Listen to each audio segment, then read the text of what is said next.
জয় শ্রীকৃষ্ণ। বন্ধুরা, আজ আমরা আপনাদের একটি গুরুত্বপূর্ণ কাহিনী শোনাতে চলেছি। এই কাহিনীর মাধ্যমে আমরা আপনাদের জানাবো যে এই সংসারে সবচেয়ে বড় দান কোনটি, যা করলে পূর্ণ পুণ্য লাভ হয়, এবং কিভাবে আমরা মন্দ লোকদের চিনতে পারি। বন্ধুরা, এই কাহিনীর মাধ্যমে আপনারা জানবেন কিভাবে মন্দ লোকদের চেনা যায়। তাই দয়া করে এই কাহিনীটি শুরু থেকে শেষ পর্যন্ত মনোযোগ দিয়ে শুনুন, কারণ অসম্পূর্ণ জ্ঞান মানুষের জীবনে অনেক সমস্যার কারণ হতে পারে। কাহিনী শুরু করার আগে যদি আপনারা আমাদের চ্যানেলটি এখনও সাবস্ক্রাইব করে না থাকেন, তাহলে অবশ্যই সাবস্ক্রাইব করুন, ভিডিওটি লাইক করুন এবং আপনার প্রিয়জনদের সঙ্গে শেয়ার করুন। কমেন্টে লিখুন জয় শ্রী রাধে কৃষ্ণ। বন্ধুরা, একবার ভগবান শ্রীহরি বিষ্ণু এবং মাতা লক্ষ্মী ক্ষীর সাগরে তাদের আসনে বসেছিলেন। তখন ভগবান বিষ্ণু লক্ষ্য করলেন যে মাতা লক্ষ্মী গভীর চিন্তায় মগ্ন। তাকে এমন অবস্থায় দেখে ভগবান বিষ্ণু মুচকি হেসে বললেন, হে দেবী, মনে হচ্ছে আজ আপনি কোনো গভীর চিন্তায় ডুবে আছেন। নিঃসংকোচে আপনার প্রশ্ন জিজ্ঞাসা করুন, আমি আপনার সমস্ত প্রশ্নের উত্তর দেব। ভগবান বিষ্ণুর কথা শুনে মাতা লক্ষ্মী বললেন, হে প্রভু, আজ আমার মনে একটি জিজ্ঞাসা জাগছে। আমি জানতে চাই এই সংসারে সবচেয়ে বড় দান কোনটি, যা করলে পূর্ণ পুণ্য লাভ হয়, আর মন্দ লোকদের চেনার উপায় কি? মানুষ কিভাবে তাদের চিনতে পারে? মাতা লক্ষ্মীর কথা শুনে ভগবান বিষ্ণু বললেন, হে দেবী, আপনি সত্যিই মানবজাতির কল্যাণের জন্য অত্যন্ত গুরুত্বপূর্ণ প্রশ্ন করেছেন। এই প্রশ্নগুলো মানুষের জীবনে খুবই মূল্যবান। তাই আমি আপনার এই প্রশ্নের উত্তর একটি গুরুত্বপূর্ণ কাহিনীর মাধ্যমে দেব। তবে আপনাকে এই কাহিনী শুরু থেকে শেষ পর্যন্ত মনোযোগ দিয়ে শুনতে হবে। মাতা লক্ষ্মী বললেন, হে প্রভু, আমি প্রতিজ্ঞা করছি যে এই কাহিনী পূর্ণ শ্রদ্ধার সঙ্গে শুনব এবং সমস্ত দেবলোকে এর প্রচার করব। ভগবান শ্রীহরি বিষ্ণু বলতে শুরু করলেন, হে দেবী, এক সময়ের কথা, একটি নগরে একজন রাজা রাজত্ব করতেন। সেই রাজা ছিলেন অত্যন্ত শক্তিশালী, বীর, বুদ্ধিমান এবং ধার্মিক এবং দয়ালু। তার রানীও ছিল সংস্কারী এবং অত্যন্ত ধার্মিক। দুজনেই ছিলেন ভগবান শিবের পরম ভক্ত। প্রতিদিন তারা শিব মন্দিরে গিয়ে পুজো অর্চনা করতেন। এটি ছিল তাদের নিত্যকর্ম। রাজা ধর্মের সঙ্গে রাজ্য পরিচালনা করতেন। তার রাজ্যে কেউ দুঃখী ছিল না। প্রজারা সুখ ও সমৃদ্ধিতে ভরপুর ছিল। পুরো নগরে চারিদিকে শুধু আনন্দ আর আনন্দ। এমনকি পশুদের মধ্যেও কোনো বিবাদ ছিল না। একই নদীতে সিংহ ও ছাগল শান্তিপূর্ণভাবে জলপান করত। এইভাবে দিন কাটছিল। রাজার বয়স বাড়ছিল এবং তাদের বিবাহেরও অনেক বছর কেটে গিয়েছিল, কিন্তু তাদের কোনো সন্তান ছিল না। তবে রাজা এই বিষয়ে খুব বেশি চিন্তিত ছিলেন না। তিনি নিশ্চিন্তে প্রজাদের সুখ দুঃখের খেয়াল রাখতেন। প্রজারাও তাকে অত্যন্ত ভালোবাসত এবং সম্মান করত। একদিন রাজা ও রানী প্রতিদিনের মতো শিব মন্দিরে যাচ্ছিলেন। পথে তারা দেখলেন একটি বাড়ির সামনে একজন স্ত্রীলোক ঝাড়ু দিচ্ছেন। রাজা ও রানী যখন তার বাড়ির কাছ দিয়ে যাচ্ছিলেন, সেই স্ত্রীলোক তাদের দেখেই মুখ ফিরিয়ে দ্রুত বাড়ির দিকে চলে গেল। তার এই আচরণ রাজা ও রানীর একেবারেই ভালো লাগলো না।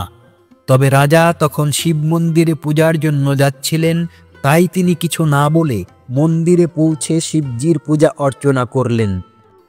পূজার পর রাজা ও রানী মহলে ফিরে এলেন।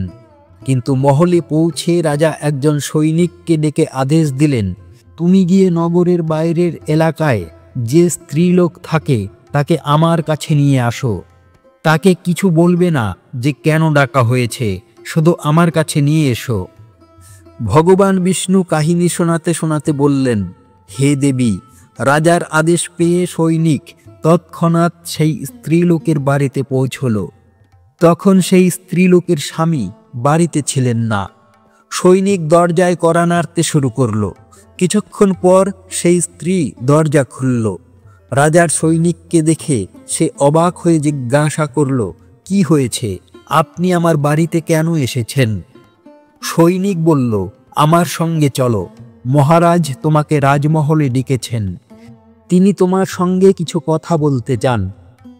একথা শুনে স্ত্রীলোক মনে মনে ভাবল, মহারাজের আদেশ তো অমান্য করা যায় না, আমাকে রাজদরবারে যেতেই হবে। এরপর সৈনিক তাকে নিয়ে রাজমহলে পৌঁছল।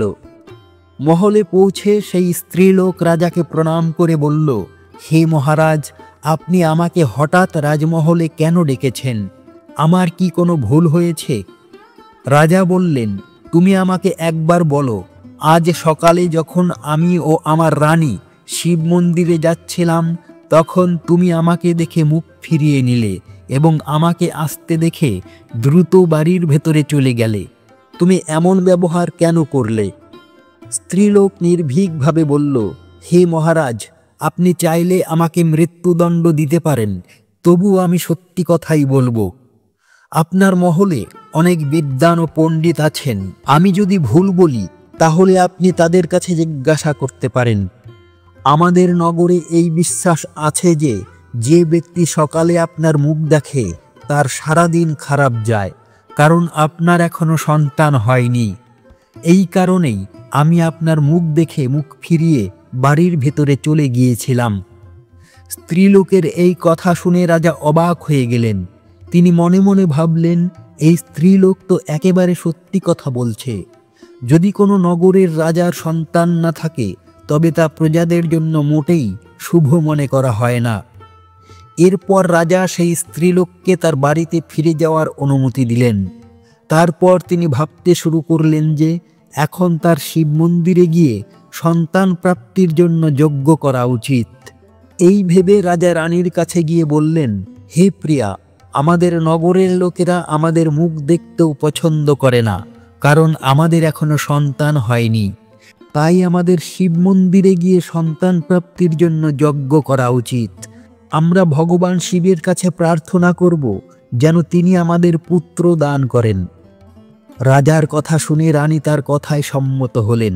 তারপর রাজা ও রানী শিব মন্দিরে গিয়ে ভগবান শিবের পূজা করে সন্তান প্রাপ্তির জন্য যজ্ঞের আয়োজন করলেন।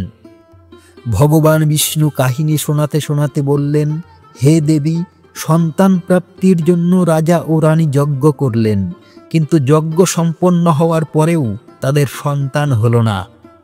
যজ্ঞ ব্যর্থ হওয়ায় রাজা খুবই হতাশ হয়ে পড়লেন। যজ্ঞ পরিচালনাকারী পণ্ডিতও চিন্তায় পড়ে গেলেন। পণ্ডিত মনে মনে ভাবলেন, আমি এতদিন যত যজ্ঞ করেছি তার কোনোটিই কখনো ব্যর্থ হয়নি। এর মানে হলো সম্ভবত এই রাজার ভাগ্যেই কোনো ত্রুটি আছে। মনে হয় ঈশ্বর এই রাজার ভাগ্যে সন্তানের যোগ লেখেননি, তাই যজ্ঞ করেও তিনি সন্তান পাননি। রাজা সব রকম চেষ্টা করে ক্লান্ত হয়ে পড়েছিলেন। এখন তিনি গভীর হতাশায় ডুবে থাকতেন। তিনি দিনরাত শুধু সন্তানের অভাব নিয়ে ভাবতেন এবং চিন্তায় মগ্ন থাকতেন। একদিন সিংহাসনে বসে থাকতে থাকতে রাজার হঠাৎ মনে পড়ল, অন্য একটি নগরের বনে একজন মহাত্মা থাকেন, যার খ্যাতি দূর দূরান্তে ছড়িয়ে আছে। রাজার মনে হলো, হয়তো সেই মহাত্মার কাছে তার এই দুঃখের সমাধান থাকতে পারে। তিনি ভাবলেন, আমার তার কাছে যাওয়া উচিত। এই সিদ্ধান্ত নিয়ে রাজা তৎক্ষণাৎ রানীর কাছে গিয়ে বললেন, হে প্রিয়া, অন্য নগরের বনে একজন মহান তপস্বী ও জ্ঞানী মহাত্মা থাকেন। আমার মনে হয় আমাদের তার কাছে যাওয়া উচিত। হয়তো তিনি আমাদের সন্তান প্রাপ্তির কোনো উপায় বলতে পারেন।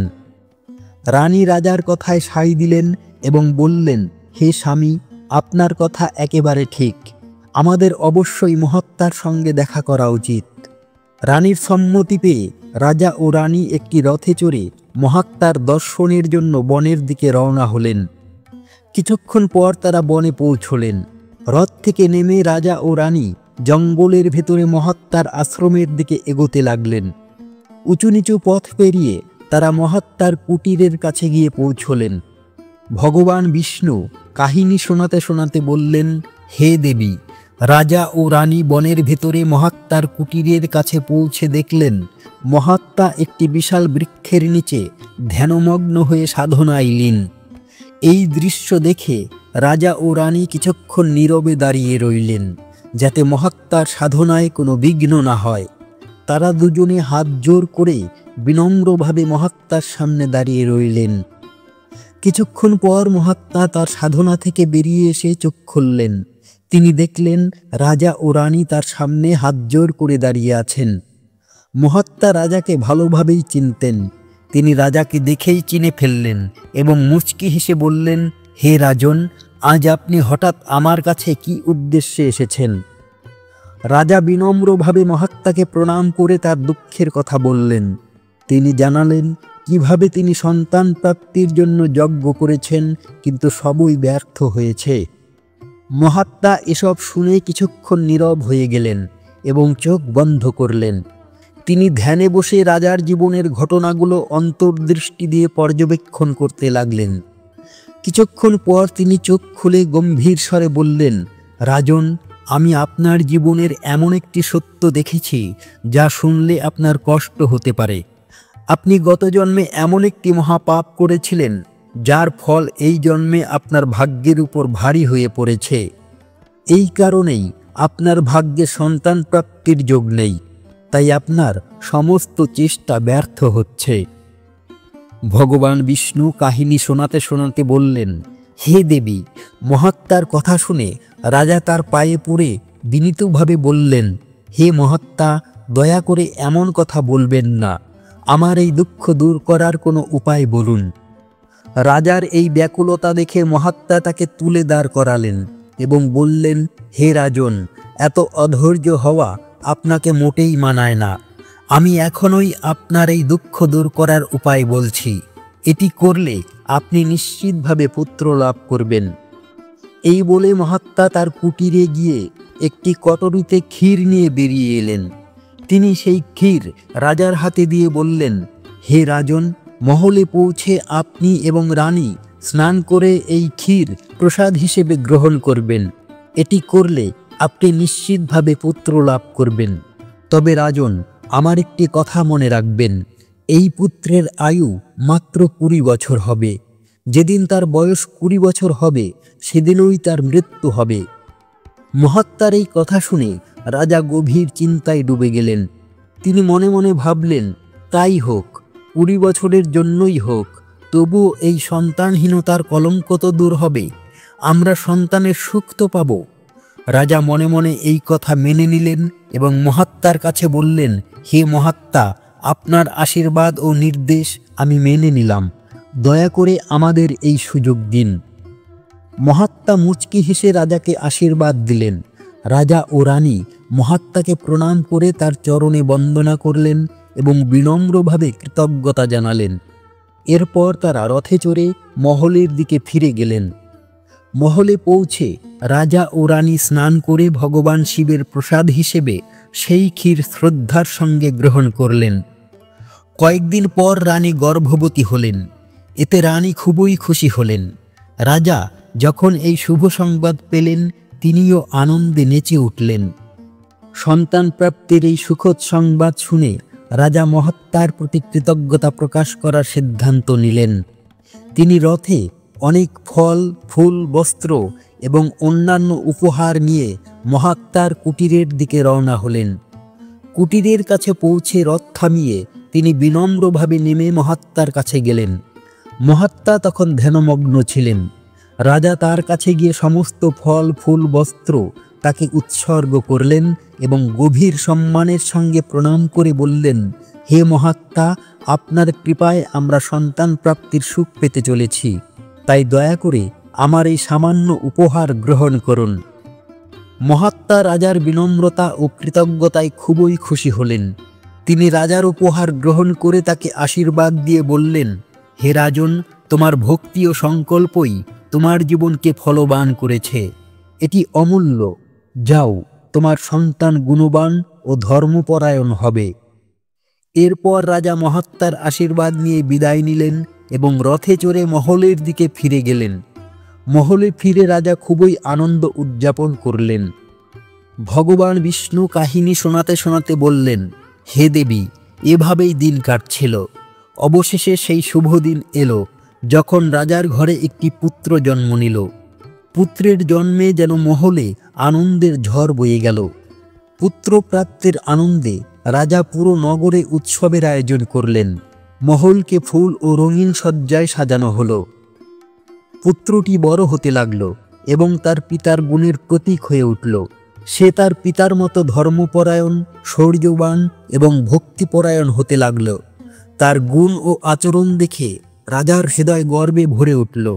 সবাই নিশ্চিত ছিল যে সে একদিন তার পিতার মতো মহান রাজা হবে। সময়ের সঙ্গে সঙ্গে রাজার হৃদয় গর্ব ও আনন্দে ভরে উঠল। সন্তান সুখ পাওয়ায় তার সমস্ত চিন্তা যেন দূর হয়ে গেল।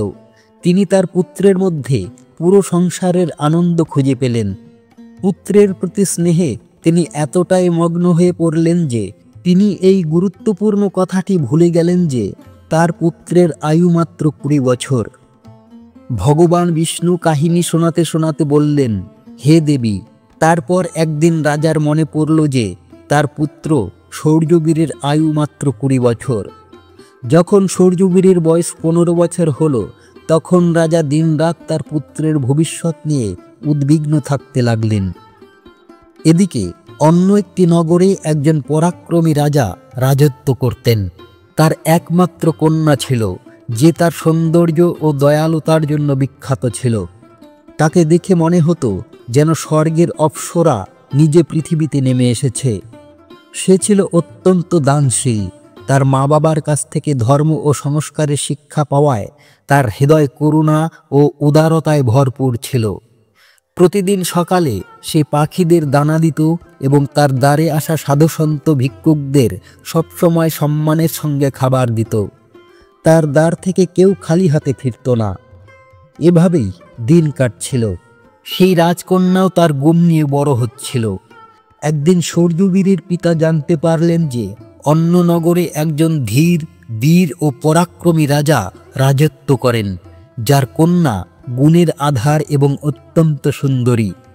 রাজা মনে মনে ভাবলেন, এমন ধার্মিক ও উজ্জ্বল কন্যার সঙ্গে আমার পুত্র সূর্যবীরের বিবাহ হলে ভালো হয়। এমন একজন কন্যারই খোঁজ আমি করছিলাম, যার সঙ্গে আমি আমার পুত্রের বিবাহ দিয়ে আমাদের বংশের ঐতিহ্য ধরে রাখতে পারি।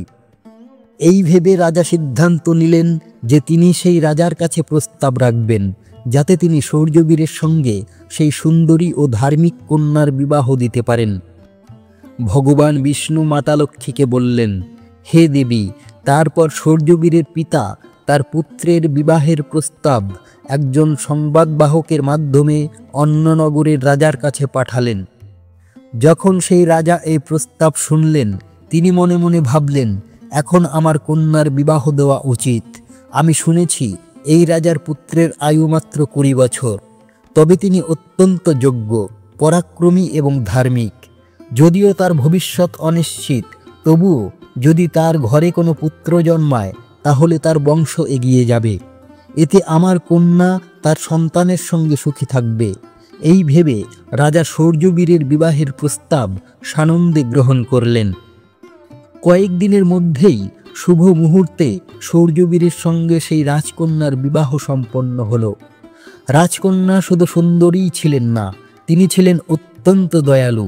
তিনি ছোটবেলা থেকেই একটি নিয়ম মেনে চলতেন।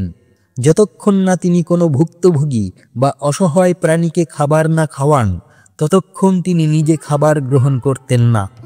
তার মা বাবা তাকে সেবা ও দানের শিক্ষা দিয়েছিলেন, আর তিনি তা নিজের জীবনের অবিচ্ছেদ্য অংশ করে নিয়েছিলেন। বিবাহের পরেও রাজকন্যা তার এই নিয়ম শ্বশুরবাড়িতে বজায় রাখলেন। প্রতিদিন সকালে তিনি মহলের দরজায় গিয়ে অভাবীদের খাবার দিতেন এবং নিজের হাতে তাদের অন্ন দান করতেন। তার এই দয়াভাব দেখে মহলের সবাই তাকে অত্যন্ত সম্মান করতে শুরু করল। ধীরে ধীরে সময় এভাবেই কাটতে লাগল, আর সূর্যবীরের বয়সও বাড়তে লাগল। রাজা ও রানী মনে মনে উদ্বিগ্ন থাকতেন যে তাদের পুত্র এখন তার জীবনের শেষ সময়ের দিকে এগিয়ে যাচ্ছে। মহাত্মার সেই ভবিষ্যৎবাণী তাদের মনে পড়ত যে সৌর্যবীরের আয়ু মাত্র 20 বছর। এই দুঃখজনক সত্য শুধু রাজা ও রানীই জানতেন। তারা এই কথা কাউকে বলেননি, যাতে মহলে কোনো উদ্বেগের পরিবেশ তৈরি না হয়। সৌর্যবীরের বয়স যতই 20 বছরের দিকে এগিয়ে যাচ্ছিল, রাজা ও রানীর হৃদয়ে ধড়কন ততই বেড়ে যাচ্ছিল। তাদের পুত্রের প্রতি ভালোবাসা ও মায়া এত বেশি ছিল যে তারা চাইলেও এই চিন্তা থেকে মুক্ত হতে পারছিলেন না। ভগবান বিষ্ণু কাহিনী শোনাতে শোনাতে বললেন, হে দেবী, তারপর সেই দিনও এসে গেল যখন সৌর্যবীরের জীবনে মাত্র 3 দিন বাকি ছিল। রাজা ও রানীর হৃদয় ভারী হয়ে গেল। রাজা বারবার ভাবতে লাগলেন, এখন আমি কি করব? আমার পুত্র 3 দিন পর আমার থেকে চিরতরে চলে যাবে। এমন কোনো উপায় নেই যা দিয়ে আমি তাকে বাঁচাতে পারি।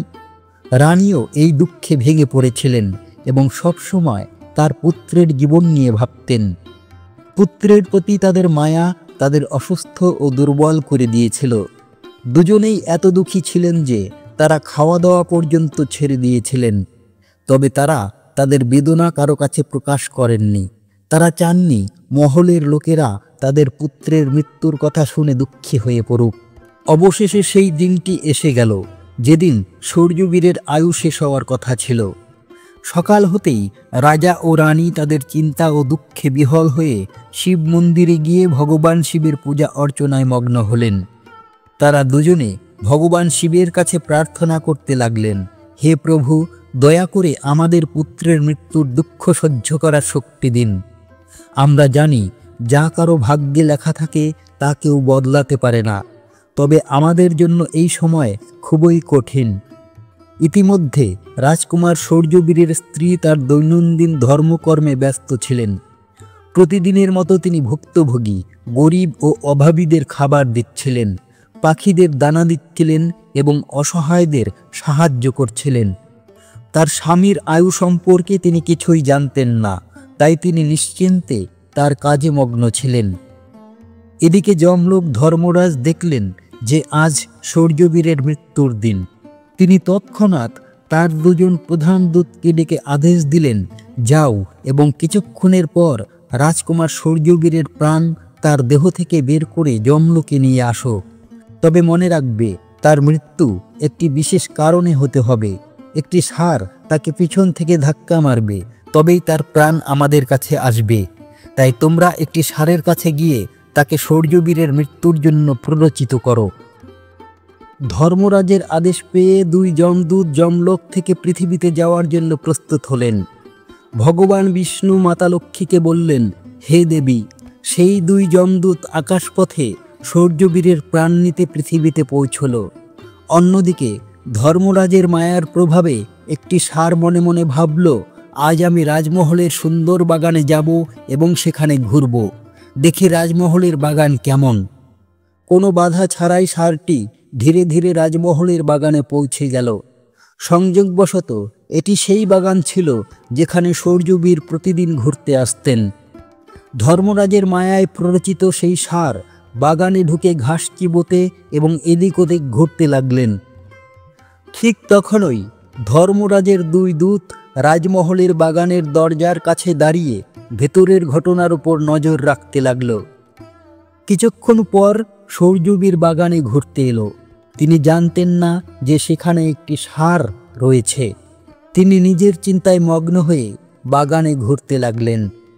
যমদূতরা মনে মনে ভাবল, এখন আর বেশি দেরি নেই, সৌর্যবীরের আয়ু শেষ হওয়ার সময় চলে এসেছে। আমরা এই মুহূর্তের অপেক্ষায় আছি। যখন ষাঁড়টি রাজকুমারকে ধাক্কা মারবে, তখন আমরা তার প্রাণ নিয়ে যমলোকে ফিরে যাব। যখন তারা এই কথা ভাবছিল, তখনই ঘটল একটি অন্য ঘটনা। অন্য একটি নগরে একজন গরিব ব্রাহ্মণ বাস করতেন। তার একটি মেয়ে ছিল, যার বিবাহ তিনি সময় মতো করে দিয়েছিলেন। কিন্তু দুর্ভাগ্যবশত তার মেয়ের স্বামী ছিল একজন দুষ্ট প্রকৃতির মানুষ। সে মদ্যপান করত, জুয়া খেলত, পরস্ত্রীদের সঙ্গে সম্পর্ক রাখত, এমনকি মাতাল অবস্থায় তার স্ত্রীকে মারধর করত এবং তাকে বাড়ি থেকে তাড়িয়ে দিতে চাইত। এই আচরণের কারণে গরিব ব্রাহ্মণের মেয়ে খুবই দুঃখী ও কষ্টে জীবনযাপন করত। কিছুদিন স্বামীর সঙ্গে থাকার পর সে গর্ভবতী হল। একদিন স্বামীর মারধর এবং অপমান সহ্য করতে না পেরে সে তাকে ছেড়ে তার বাপের বাড়ি চলে গেল। কান্নায় ভেজা চোখে সে তার বাবাকে বলল, পিতাজি, আমি আর আমার স্বামীর সঙ্গে থাকতে পারবো না। সে আমাকে প্রতিদিন মারধর করে, অপমান করে। আমি তার এই আচরণে ক্লান্ত হয়ে বাপের বাড়ি চলে এসেছি। আমাকে ক্ষমা করুন, আমি এখন এখানেই থাকতে চাই। তার বাবা তখন খুবই বৃদ্ধ হয়ে গিয়েছিল। তার কোনো নির্দিষ্ট উপার্জনের উপায় ছিল না, তাই তাকে প্রতিদিন নগরের বিভিন্ন বাড়িতে গিয়ে ভিক্ষে করতে হতো, যাতে কোনোভাবে সে নিজের ও পরিবারের পেট ভরাতে পারে। ভগবান বিষ্ণু কাহিনী শোনাতে শোনাতে বললেন, হে দেবী, যখন তার মেয়ের গর্ভকাল পূর্ণ হলো তখন সে একটি সুন্দর পুত্রের জন্ম দিল। কিন্তু প্রসবের পর তার খুব তীব্র ক্ষুধা লাগলো। তার খাবারের প্রয়োজন হলো। প্রসবের পর ক্ষুধা অনেক গুণ বেড়ে যায়, তাই সে তার বাবার কাছে খাবার চাইতে লাগলো। দুর্ভাগ্যবশত তার বাবা সকাল থেকেই ভিক্ষার জন্য নগরে গিয়েছিলেন, কিন্তু প্রতিদিন ভিক্ষা করার কারণে সেদিন কেউ তাকে কিছু দেয়নি। ভগবান বিষ্ণু আরও বললেন, হে দেবী, দারিদ্র মানুষের জন্য সবচেয়ে বড় অভিশাপ। এটি তার আত্মসম্মান ও অস্তিত্বের জন্য অত্যন্ত কষ্টদায়ক। সেই গরিব ব্রাহ্মণ কেউ কিছু না দেওয়ায় খালি হাতে ফিরে এলেন। তার মেয়ে খিদেই কাতর হয়ে পড়েছিল। যখন সে তার বাবাকে খাবার ছাড়া ফিরতে দেখল, তখন দুঃখে কাঁদতে কাঁদতে বলল, পিতাজি, আমার আর ক্ষুধা সহ্য হচ্ছে না। 3 দিন ধরে আমি এক কোনা খাবারও খাইনি। এখন মনে হচ্ছে ক্ষুধায় আমার প্রাণ বেরিয়ে যাবে। যদি আপনার কাছে ভিক্ষায় কিছু না মিলে থাকে তবুও আমাকে খেতে দিন, নইলে আমার প্রাণ চলে যাবে। তার বৃদ্ধ বাবা তাকে সান্ত্বনা দিয়ে বললেন, পুত্রী, আমি কিছুক্ষণের মধ্যে ফিরব। আমি এখন অন্য নগরে যাব এবং সেখানে রাজমহলের দরজায় গিয়ে ভিক্ষা চাইব। যদি সেখান থেকে কিছু পাই তাহলে তা তোমার জন্য নিয়ে আসব। এই বলে বৃদ্ধ ব্রাহ্মণ সেখান থেকে রওনা হলেন।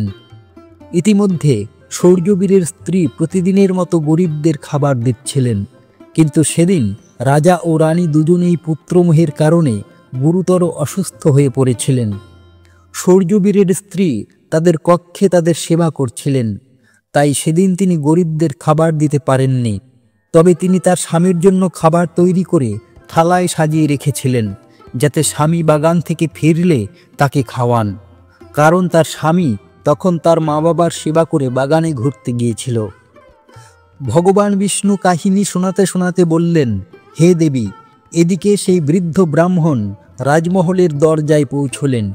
সূর্যবীরের স্ত্রী তাকে দেখে তার প্রতি দয়া জাগল। বৃদ্ধ ব্রাহ্মণ বিনম্রভাবে বললেন, হে পুত্রী, যদি আমাকে এই খাবারের কিছু অংশ দেওয়া যায় তাহলে আমার খুব উপকার হবে। সূর্যবীরের স্ত্রী তার কথা শুনে তার প্রতি দয়া অনুভব করলেন। তিনি ভাবলেন, এই গরিব ব্রাহ্মণ ভোকা, আমার কাছে খাবার চাইছে। এই ভেবে তিনি তাকে খাবার দিতে প্রস্তুত হলেন। কিন্তু হঠাৎ তিনি ভাবলেন, এই খাবার তো আমি আমার স্বামীর জন্য তৈরি করেছি। যদি আমি এটি দিয়ে দিই তাহলে আমার স্বামী কি খাবেন? কিন্তু পরক্ষণেই তিনি ভাবলেন, আমার স্বামী এখনও বাগানে ঘুরছেন, ততক্ষণে আমি এই খাবার এই ভুক্তভোগী ব্রাহ্মণকে দিয়ে দিই। তিনি ফিরলে আমি তার জন্য নতুন খাবার তৈরি করব। এই ভুক্তভোগী ব্রাহ্মণকে সাহায্য করা এখন বেশি জরুরি। এই ভেবে সূর্যবীরের স্ত্রী তার স্বামীর জন্য তৈরি খাবার সেই ভুক্তভোগী ব্রাহ্মণকে দিয়ে দিলেন। ব্রাহ্মণ খাবারের থালা নিয়ে দ্রুত তার নগরের দিকে রওনা দিলেন এবং বাড়ি ফিরে এলেন। তার মেয়ে 3 দিন ধরে ভোকা ছিল। তার মুখে ক্ষুধার যন্ত্রণা স্পষ্ট দেখা যাচ্ছিল। ইতিমধ্যে সূর্যবীর বাগান থেকে তার কক্ষে ফিরছিলেন। বাগানের বাইরে দাঁড়ানো যমদূতরা তার প্রাণ নেওয়ার জন্য প্রস্তুত ছিল। যমরাজের মায়ায় প্ররোচিত সেই ষাঁড়টিও সেখানে ঘুরছিল। যমদূতরা ভাবছিল, এখন আর কিছুক্ষণ বাকি। ষাঁড়টা রাজকুমারকে পেছন থেকে ধাক্কা মারলেই আমরা তার প্রাণ নিয়ে যমলোকে ফিরে যাব। ভগবান বিষ্ণু মাতা লক্ষ্মীকে বললেন, হে দেবী, বৃদ্ধ ব্রাহ্মণ বাড়ি ফিরে তৎক্ষণাৎ তার ভুক্তভোগী মেয়েকে সেই খাবার দিলেন। তার মেয়ে বলল, পিতাজি, এই খাবার আপনি কোথা থেকে এনেছেন? বৃদ্ধ ব্রাহ্মণ বলল, হে পুত্রী, এই খাবার আমাকে অন্য নগরের মহারানী দিয়েছেন। সেই নগরের রাজার পুত্রবধূ খুবই দয়ালু এবং উদার হৃদয়ের। তিনি আমার প্রতি দয়া করে এই সুস্বাদু খাবার দিয়েছেন। খাবার দেখে ব্রাহ্মণের মেয়ের হৃদয় থেকে আশীর্বাদ বেরিয়ে এলো। সে ভগবানের কাছে প্রার্থনা করতে লাগলেন, হে ভগবান, যিনি আমার পিতাকে এই খাবার দিয়েছেন তার সৌভাগ্য অটুট থাকুক, তিনি সবসময় সৌভাগ্যবতী থাকুক। যখন সে খাবারের প্রথম গ্রাস মুখে দিল, তার আত্মা তৃপ্ত হলো। তার হৃদয় থেকে সত্যিকারের আশীর্বাদ বেরিয়ে এলো যে মহারানীর স্বামী দীর্ঘায়ু ও সুস্থ থাকুন। এদিকে সূর্যবীর মহলের দিকে এগিয়ে যাচ্ছিলেন। বাগানের বাইরে দাঁড়ানো যমদূতরা তার মৃত্যুর জন্য অধীর আগ্রহে অপেক্ষা করছিল। ঠিক যখন সূর্যবীর সেই ষাঁড়ের সামনে পৌঁছলেন, ষাঁড়টি পিছন থেকে ধাক্কা মারার জন্য শক্তি সংগ্রহ করল। সে তার শিং দিয়ে তাকে আঘাত করতে যাচ্ছিল। ঠিক তখনই হঠাৎ দুজন দেবদূত সেখানে প্রকট হলেন এবং তাদের দিব্য শক্তি দিয়ে ষাঁড়টিকে অজ্ঞান করে দিলেন। ষাঁড়টি নড়তেও পারছিল না, তার মধ্যে আর কোনো শক্তি ছিল না। ষাঁড়টি মনে মনে ভাবল, আমার এটা কি হলো? আমি তো এই রাজকুমারকে পেছন থেকে ধাক্কা মারতে এসেছিলাম, আর এখন আমি নিজেই চলতে পারছি না। সে বুঝতে পারছিল না যে এসব কিভাবে এবং কেন হচ্ছে। ভগবান বিষ্ণু মাতা লক্ষ্মীকে বললেন, হে দেবী, এসব ছিল সেই ব্রাহ্মণের ভুক্তভোগী মেয়ের আশীর্বাদের প্রভাব। খাবার খাওয়ার সময় সে যে আশীর্বাদ দিয়েছিল তার শক্তির কারণেই দেবদূতরা সেখানে এসে দাঁড়িয়েছিল। তারপর দেবদূতরা যমদূতদের বললেন, হে যমদূত, তোমরা এই রাজকুমারের প্রাণ নিতে পারবে না। যেমন অভিশাপ ফলপ্রসূ হতে পারে, তেমনি আশীর্বাদও ফলপ্রসূ হতে পারে। রাজকুমার ও ষাঁড়ের মাঝে দেবদূতেরা আশীর্বাদের দেওয়াল হয়ে দাঁড়িয়ে গেলেন। রাজকুমারীর দান মৃত্যুর সময়কে এগোতে দিচ্ছিল না। যমদূতরা দেবদূতদের বলল, হে দেবদূত, তোমরা এখান থেকে চলে যাও এবং আমাদের কাজ করতে দাও। আমাদের উদ্দেশ্য এই রাজকুমারের প্রাণ নিয়ে যমলোকে ফিরে যাওয়া।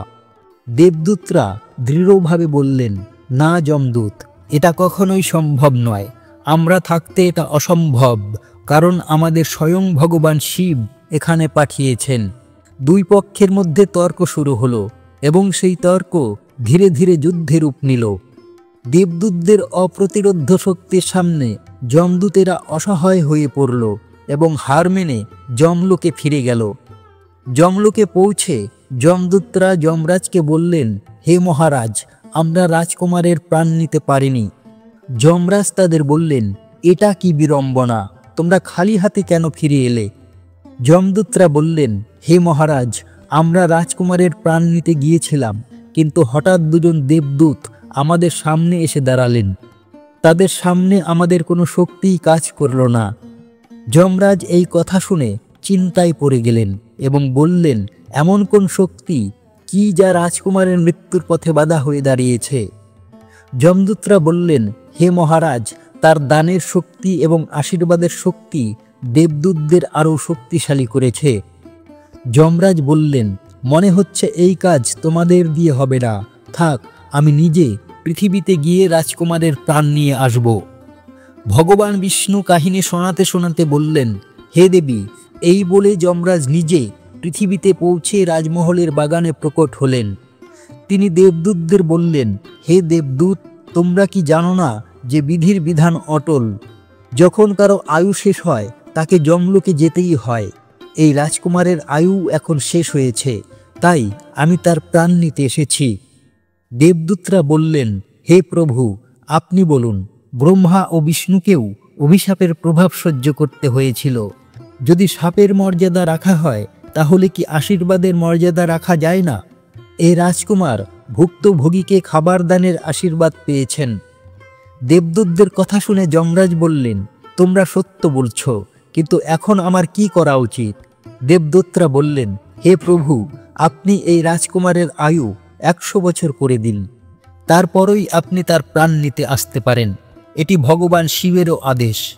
দেবদূতদের কথা মেনে যমরাজ সূর্যবীরের আয়ু 100 বছর করে দিলেন এবং যমলোকে ফিরে গেলেন। ভগবান বিষ্ণু বললেন, হে দেবী, এভাবে একজন ভুক্তভোগীকে খাবার দেওয়ার পুণ্যের কারণে রাজকুমারের মৃত্যু টল গেল এবং তার আয়ু বৃদ্ধি পেল। এই কারণেই বলা হয় অন্নদান সবচেয়ে বড় দান। ভুক্তভোগীকে দেওয়া অন্ন অশ্বমেধ যজ্ঞের ফলের সমান। ভগবান বিষ্ণু মাতা লক্ষ্মীকে বললেন, হে দেবী, এখন তো আপনার সব প্রশ্নের উত্তর পেয়ে গেছেন। মাতা লক্ষ্মী বললেন, হে প্রভু, আজ আপনি আমাকে অমূল্য জ্ঞান দিয়েছেন এবং আমার সব প্রশ্নের সমাধান করেছেন। আমি আপনাকে প্রতিশ্রুতি দিচ্ছি, এই কাহিনী আমি সমগ্র সংসারে প্রচার করব। বন্ধুরা, আশা করি এই কাহিনী আপনাদের পছন্দ হয়েছে। যদি কাহিনীটি ভালো লেগে থাকে তাহলে ভিডিওটি লাইক করুন এবং চ্যানেলটি সাবস্ক্রাইব করুন। ভিডিওটি আপনার বন্ধুদের সঙ্গে শেয়ার করুন। কমেন্টে লিখুন, জয় শ্রী রাধে কৃষ্ণ। পরবর্তী ভিডিওতে আবার দেখা হবে। ততক্ষণে নিজের খেয়াল রাখুন। ধন্যবাদ।